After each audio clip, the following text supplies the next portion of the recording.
నా కడుపులో పెరిగేది తాతయ్యే. నీ కూతురు చందు తల్లి కాబోతోంది. నాకు చందుని చూడాలనుంది వదినా. నీ కూతుర్ని నువ్వు చూడ్డానికి నీకు పర్మిషన్ కావాలా కృష్ణ? కూతురు పేరు మీద అర్చనలు పూజలు చేయించి ఆ దేవుని కూడా మోసం చేయాలని చూస్తున్నావా? ఒక్కసారి నా కూతుర్ని చూడ్డానికి అవకాశం కల్పించు వదినా అని అడుగుతుంటే మనసు తరుక్కుపోతుంది భానుమతి. మరి మీరు చందుతో మాట్లాడొచ్చు కదమ్మా. మీరు చెబితే చందు తప్పకుండా వింటుంది. చందు ఒప్పుకుంటే అటు కృష్ణ గారి కోరిక తీరుతుంది, ఇటు చందుకు మంచి జరుగుతుంది. ఇలాంటి సమయంలో తల్లిదండ్రుల దీవెనలు చాలా ముఖ్యం కూడాను. మీరు మాట్లాడండమ్మా. ఎలా మాట్లాడమంటావు చెప్పు? అసలు తన తండ్రి పేరెత్తితేనే చందు ఇంతెత్తులేస్తోంది. ఈ సమయంలో మానసిక ఒత్తిడికి గురి అయితే ఏం ప్రమాదం ముంచుకొస్తుందోనని భయంగా ఉంది. అక్కడ కృష్ణకైతే మాట్లాడతానని మాటిచ్చాను కాని మాట్లాడడానికి మాత్రం ధైర్యం సరిపోవడం లేదు. అలా అంటే ఎలాగమ్మా? అందరికీ పెద్ద మీరు మాట్లాడితే కాదనరు. మీ ప్రయత్నం మీరు చెయ్యండమ్మా.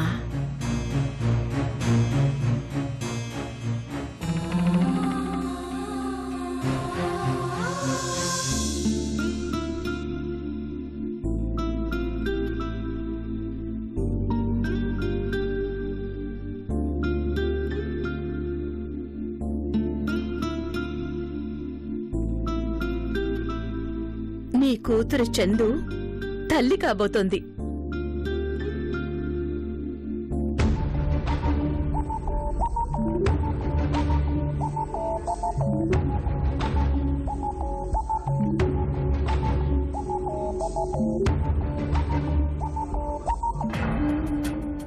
నాన్నగారు, ఏంటి నాన్నగారు అన్నం తినడం మానేసి ఏదో ఆలోచిస్తున్నారు? కారణమేంటో తెలుసుకోవచ్చా? మీరు చెప్పకపోయినా మీ మనసులో ఏముందో నాకు అర్థమవుతూనే ఉందిలేండి. మీ కూతురు చందు తల్లి కాబోతుంది. ఎప్పుడెప్పుడు వెళ్ళి చందుని చూసి రావాలా అని మీ మనసు లాగుతూ ఉంది కదూ?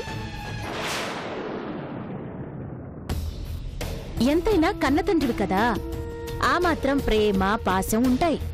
ఆ చందు మిమ్మల్ని చీపోని మొహాన తిట్టినా మీలో ఆ ప్రేమ చెక్కు చెదరకుండా అలాగే ఉంటుంది. కానీ నేనొకటి అడుగుతాను, చెప్తారా నాన్నగారు? మా అమ్మ కూడా నేను తన కడుపులో ఉన్నప్పుడు మిమ్మల్ని చూడాలి చూడాలి అని తప్పించిపోయింది కదూ?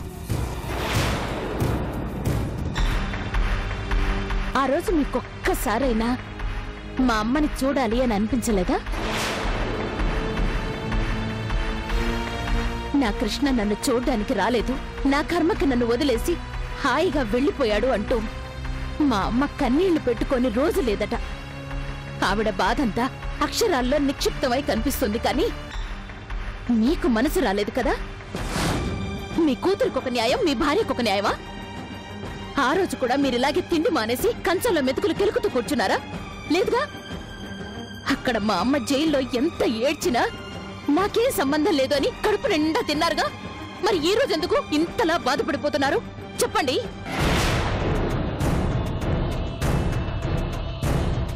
మీరు చెప్పలేరు. ఎందుకంటే మా అమ్మంటే మీకు అలుసు, మా అమ్మంటే చిన్న చూపు, మా అమ్మంటే మీ దృష్టిలో ఒక ఆట బొమ్మ. ఆడుకొని వదిలేశారు. మీ వదిన గారొచ్చి చందు అమ్మ కాబోతోంది అని అలా చెప్పిందో లేదో మీ మొహం ఒక్కసారిగా కళకళలాడిపోయింది.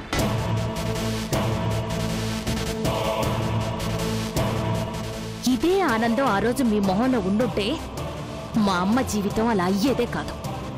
ఈ రోజు మీరు ఇలా అన్నం తినకుండా ఆలోచనలో పడే పరిస్థితి వచ్చేదే కాదు. తప్పులు చేశాక విచారించే ప్రయోజనం లేదు. అవి జరగకుండా జాగ్రత్త పడాల్సింది. విచారించింది చాలు, ముందు భోంచేయండి.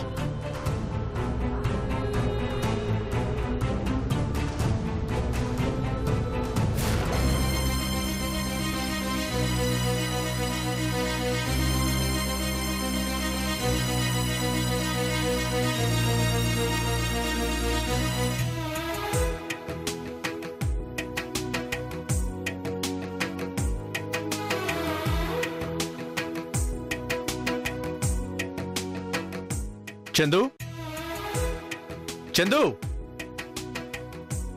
ఏంటండి? ఏంటా ఇలా కూర్చో. నోరు తెరు. అబ్బా నాకు వద్దండి. వద్దంటే ఎలా? యాపిల్ తింటే పుట్టబోయే బిడ్డ యాపిల్ పండులా పుడతాడంట. అంటే నేరేడు పండు తింటే నల్లగా పుడతారా? అలా పుడతారా? ఇదిగో నువ్వు నాకు అర్థం కాని వరకు ఎదురు ప్రశ్న లేకుండా ముందు తిను. పొద్దున్న నుంచి ఇప్పటి వరకు 3 తినిపించారు. మళ్ళీనా? నా వల్ల కాదండి, వదిలేయండి. అవేం కుదరదు, తిను, తినాల్సిందే.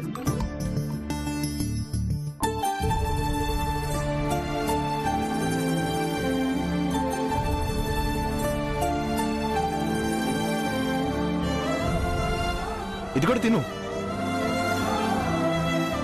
ఇది కూడా. అబ్బా నా వల్ల కాదండి. అదేం కుదరదు, మొత్తం తినాల్సిందే.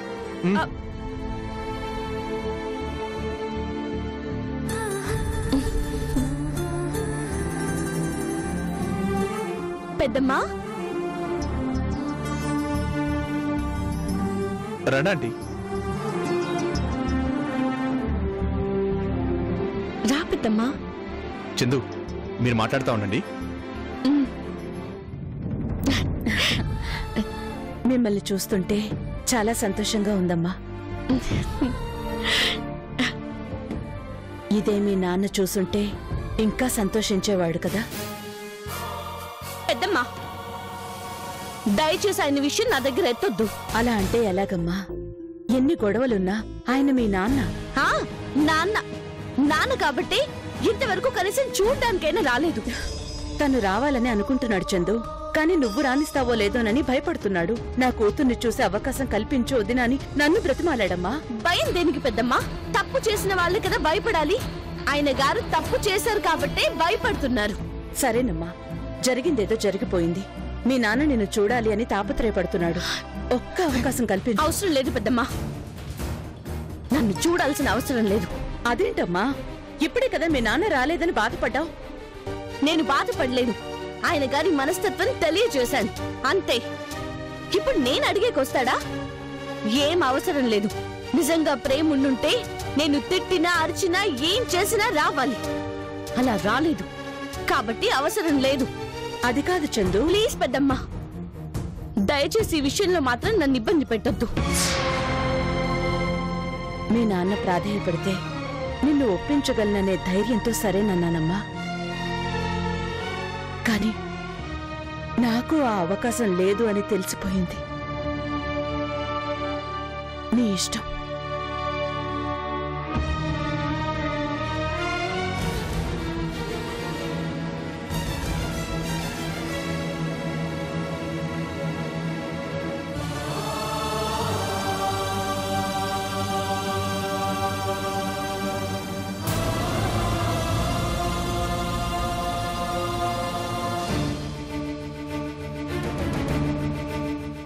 చూసావా అమ్మా, నన్ను చూడ్డానికి పర్మిషన్ కోసం పంపించాడమ్మా నాన్న.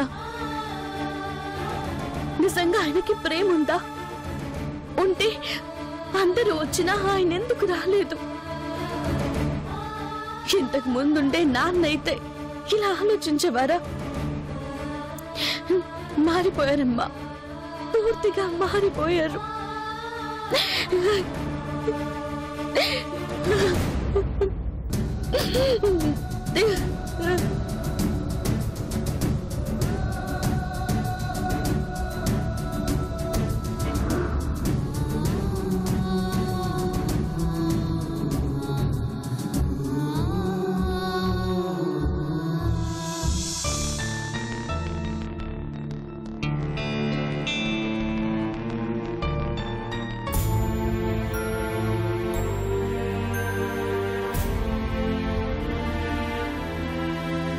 రాజా,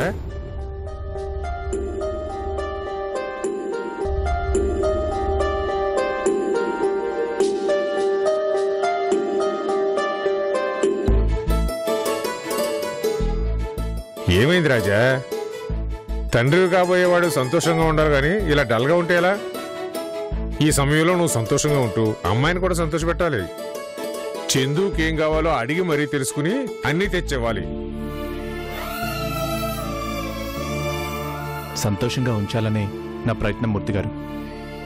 కానీ చందు ప్రవర్తన ఒక్కొక్కసారి నన్ను చాలా కంగారు పెడుతోంది. చందుకి వాళ్ళ నాన్నంటే ప్రేమ లేనట్లే ఉంటుంది. కానీ ఆయన రాలేదని, తనని చూడలేదని ఎంతో బాధపడుతుంది. ప్రేమలేని మనిషి దేన్ని పట్టించుకోకూడదు. కానీ వాళ్ళ నాన్న గురించే మాట్లాడుతోంది. ఆయన రాలేదని కుమిలిపోతుంది.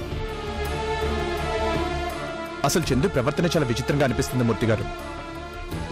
వాళ్ళ డాడీ రాలేదని ఫీల్ అయ్యే మనిషి ఎందుకు ఆయన కనిపిస్తే చాలు విపరీతంగా కోపడుతోంది. అదేంటో నాకు అర్థం కావట్లేదు. ఇందులో అర్థం కాకపోవడానికి ఏముంది రాజా? చందుది చిన్నపిల్లల మనస్తత్వం అని అర్థం కావడం లేదు. చిన్నపిల్లలు కూడా అంతేనయ్యా. తనకిష్టమైన వస్తువులు గాని ఇష్టమైన మనుషులు గాని తనకు దూరం అయితే తట్టుకోలేరు. వాళ్లలో ఉడుకుబొత్తనం బయటకు వస్తుంది. చందుని 25 ఏళ్లు కంటికి రెప్పలా చూసుకున్నాడు వాళ్ళ నాన్న. అలాంటి మనిషి ఉన్నట్టుండి ఆ భార్గవి దగ్గరికి వెళ్ళిపోయాడు. మరి ఆ కోపం ఉంటుంది కదా. పైగా తల్లిపోయాక ఆ లోటు తెలియకుండా పెంచాడు. అలాంటి వ్యక్తి తనకు దూరం అయ్యాడు అంటే ఆ కోపం ఉంటుంది కదా రాజా. తనకు మాత్రమే సొంతం అనుకునే వ్యక్తి మరొకరు కూడా సొంతం అని తెలిసేసరికి ఒక రకమైన అసూయ లాంటిది ఉండే అవకాశం ఉంది. మరెందుకు వాళ్ళ నాన్నంటే అంత కోపం చూపిస్తుంది? ఆయన కనిపిస్తే అవి ఇవి కలబోసి మరీ వీరంగా సృష్టిస్తుంది. కనీసం ఆయన విషయంలో ఒక్కొక్కసారి జాలి కూడా లేదేమో అనిపించేలా చేస్తుంది. అదంతా ప్రేమే రాజా. ఆ ప్రేమను ఎలా బయట పెట్టాలో తెలియక అలా ద్వేషిస్తూ ఉంటుంది. ఏమోనండి, ఈ విషయంలో ఎవరిని సమర్థించాలో ఎవరిని తప్పు పట్టాలో తెలియట్లేదు. అటు చందు అమాయకత్వాన్ని వెనకేసుకురావాలా లేక అంకుల్ నిస్సాయితని ప్రశ్నించాలా? ఆ రోజు కూడా అదృష్టం బాగుండి నాకు తెలివి వచ్చి నిజం తెలుసుకుని కోర్టుకు వచ్చాను కాబట్టి సరిపోయింది. లేకపోయింటే అంకుల్కి అన్యాయంగా శిక్ష పడుండేది. అంతకంటే విచిత్రం ఏంటంటే నా మీద హత్యా ప్రయత్నం చేసింది అంకుల్ కాదు అని చెప్పినా కూడా చందులో మార్పు రాలేదు మూర్తి గారు. ఇంకా తన తండ్రిని తప్పుపడుతూనే ఉంది. ఎప్పటికి మారుతుందో, ఎప్పటికి వాళ్ళ నాన్నని అర్థం చేసుకుంటుందో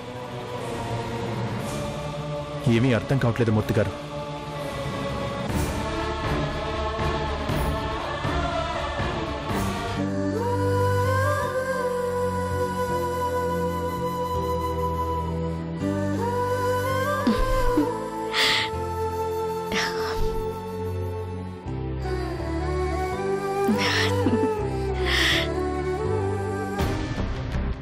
సిస్టర్, సిస్టర్,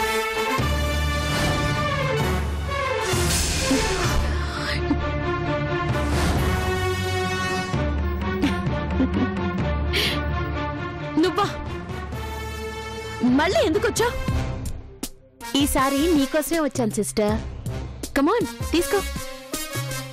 కంగ్రాచులేషన్స్, నువ్వు తల్లివి కాబోతున్నావు కదా.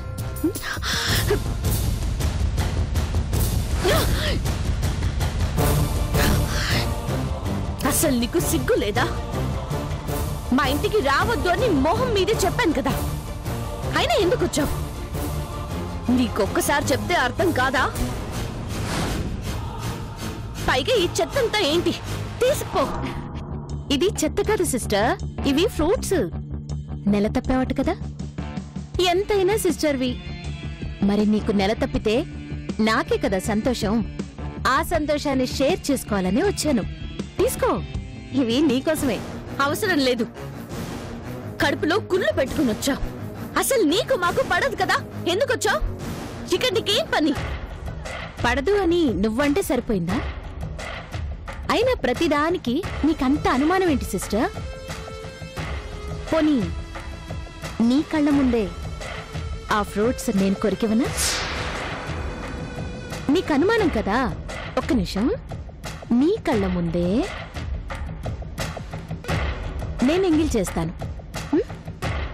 నీ మొగుణ్ణి కూడా ఇలాగే ఎంగిల్ చేస్తాను. హే, నువ్వు ఇంకో నిమిషం ఇక్కడ ఉంటే నేను చంపేస్తాను. Get out. ఎందుకు సిస్టర్ అంత టెన్షన్ అవుతావు? ఏదో నెల తప్పావు, తల్లివి కాబోతున్నావని ఒక సిస్టర్గా నీకోసం ఇవన్నీ తెచ్చాను. అది తప్పేనా? అయినా ప్రపంచంలో నువ్వొక్కదానివే తల్లివి కాబోతున్నట్టు అంత ఫీల్ అవుతావేంటి? నీ ప్లేస్లో ఉంటే నేనెప్పుడో తల్లినయ్యేదాన్ని.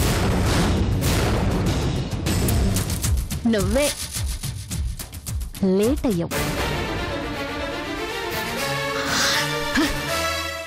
చూడు, ఇప్పటి వరకు నిన్ను చాలా భరించాను. ఇంకా నా వల్ల కాదు. నేను ప్రశాంతంగా నా బిడ్డని ఈ భూమి మీదకి తీసుకురావాలనుకుంటున్నాను. అనవసరంగా గొడవ చేయకు. ఇక్కడి నుంచి వెళ్ళు.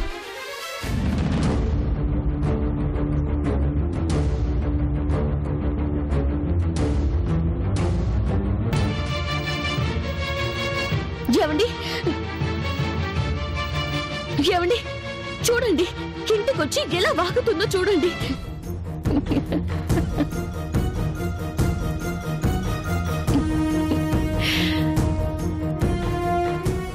భార్గవి, మర్యాదగా చెప్తున్నాను, బయటకెళ్ళు.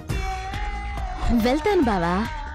ఏదో ఒక రోజు నిన్ను కూడా నాతో పాటు బయటికి తీసుకుని వెళ్తాను. మన ఇల్లు, మన కాపురం వేరేగా ఉన్నాయి బావా. అక్కడ మనం చాలా సంతోషంగా గడుపుదాం.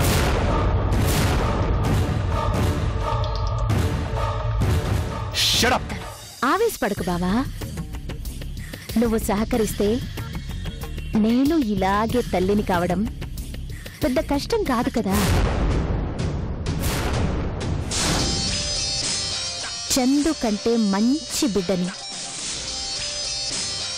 నేను నీకు బహుమానంగా ఇస్తాను బావా.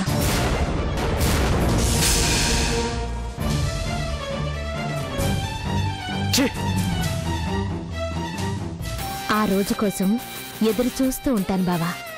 బాయ్.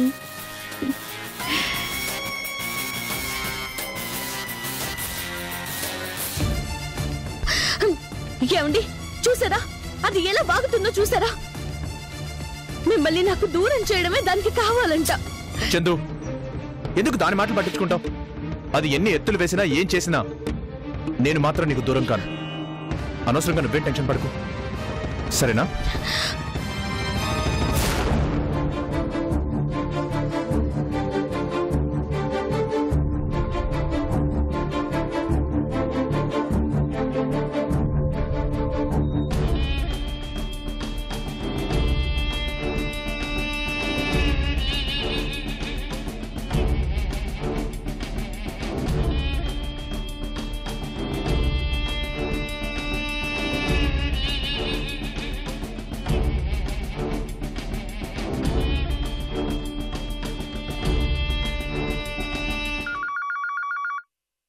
హలో, ఏంటి కమిషనరు, ఫోన్లో అసలు దొరకటమే లేదు.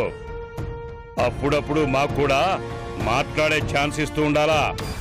నేనెవరి పార్టీ కాదండి, నా పార్టీనే నేను నమ్ముకుంటాను.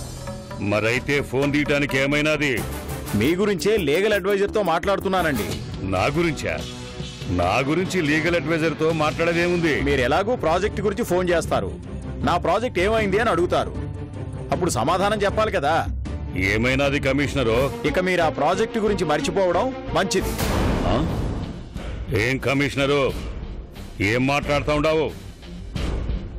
నేనెందుకు మర్చిపోవాలా? అవతల క్యాబినెట్టే నాకు సపోర్టుగా ఉండాది. ప్రాజెక్టు నాకే ఇవ్వాలని చెప్పిండాది. నువ్వేంది మర్చిపోమని చెప్తా ఉండావు? మధ్యలో నువ్వు గాని ఏదైనా గ్యాంబ్లింగ్ చేసి ఉండావా ఏంది? మిమ్మల్ని, ఆ క్యాబినెట్ ని ఇరకాటంలో పెట్టడానికి ఆ భార్గవి చాలా పెద్ద ప్లాన్ చేసింది. ఏకంగా మాకు లీగల్ నోటీస్ పంపించింది. దానికి రిప్లై ఇచ్చేంత వరకు మేమేమీ చేయలేం. నోటీసా? ఏం నోటీసు? మేము సంజాయిషీ ఇచ్చేలోగానే ప్రాజెక్ట్ ఇంకొకరికి ఎలా ఇస్తారు, దానికి క్యాబినెట్ ఏ బేసిస్ మీద అప్రూవల్ చేస్తుంది, ఎవరు ఎవరికి ఫేవర్ చేస్తున్నారు అందరూ సమాధానం చెప్పాలి అని కోర్టుకెక్కింది. అది కోర్టుకెళ్తే మీరు భయపడతారా? భయపడ్డం కాదు సార్, దానికి మేము సమాధానం చెప్పాలి. అది ఇప్పట్లో తేలే విషయం కాదు. అది తేలేంత వరకు మేం కూడా ఏమీ చేయలేం. ఏందయ్యా కమిషనరు అంత మాట అనేసినావు? నేనది దొరుకుతాదని ఎన్నో ఆశలు పెట్టుకుని ఉండాను. నువ్వేంటి అట్టా అంటుంటావు? ఉన్న విషయం చెప్పాను సార్. ప్రాజెక్ట్ అయితే పెండింగ్ లో ఉంది. ఇంకేదైనా కోర్టు మ్యాటర్ తేలేంత వరకు మేమేమీ చేయలేం. ఉంటాను సార్. Hello hello. ఛ! ఏమైంది డాడీ? ఆ భార్గవి కొంప ముంచినాదిరా. అది కోర్టుకెళ్ళినదంట. దాంతో నోటీసు పంపించి ప్రాజెక్టును పెండింగ్ లోకి తోసేసినది. ఇక అది ఎప్పటికి తేలేను, అది మనకి ఎప్పటికి వచ్చాను. ఏం అర్థం కాకుండా ఉండదురా. నాకు తెలుసు డాడీ, ఆ భార్గవి అంత తేలిగ్గా వదిలే రకం కాదు. నన్ను చెంప దెబ్బ కొట్టింది, నిన్ను చావు దెబ్బ కొట్టింది. అందుకే అది నాకు బాగా నచ్చింది. ఇల్లు గాలి ఒకడు ఏడుస్తా ఉంటే చూడటానికి నిప్పు కావాలన్నట్ట నీలోటోడు. ఓ పర్వతలకే.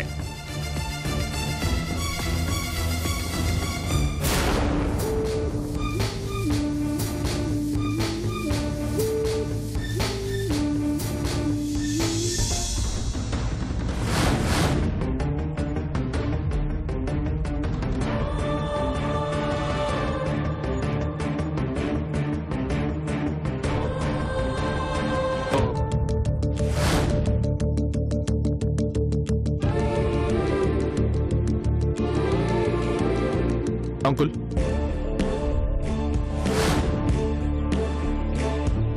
రాజా రాజా రండి అంకుల్ వెళ్దాం. ఎక్కడికి? మన ఇంటికి. ఏంటి ఆలోచిస్తున్నారు? ఏ మిమ్మల్ని వెళ్ళొద్దు అని ఇక్కడ ఎవరైనా హద్దులు పెట్టారా? ఎన్ని హద్దులు పెట్టినా మీరు వాటిని చెరిపేసుకొని రావాలి. రండి. అది కాదు రాజా. ఏది కాదు అంకుల్? అవతల మీ కూతురు తల్లి కాపోతుందన్న విషయం మీకు తెలుసు కదా? తెలుసు కూడా ఎందుకు మీరు ఇంకా ఇక్కడే ఉన్నారు?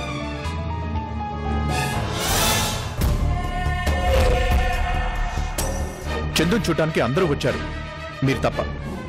అందరూ పలకరించారు, మీరొక్కరు తప్ప.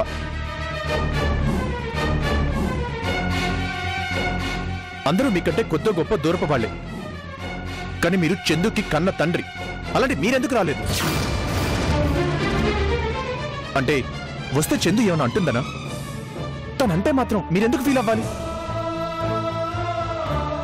చూడండి అంకుల్, చందు మీ కన్న కూతురు. చిన్నప్పటి నుంచి తెలియక తను ఏమన్నా తప్పులు చేసినా మీరు వాటిని సహించే ఉంటారు కదా. మరి ఇప్పుడు మాత్రం ఎందుకు ఫీల్ అవ్వాలి? రండి అంకుల్, మీరు కనిపిస్తే చాలు చందు ఆనందంతో మురిసిపోతుంది. నా మాట వినండి అంకుల్. వెళ్ళండి నాన్నగారు. ఎంతైనా మీ కన్న కూతురే కదా.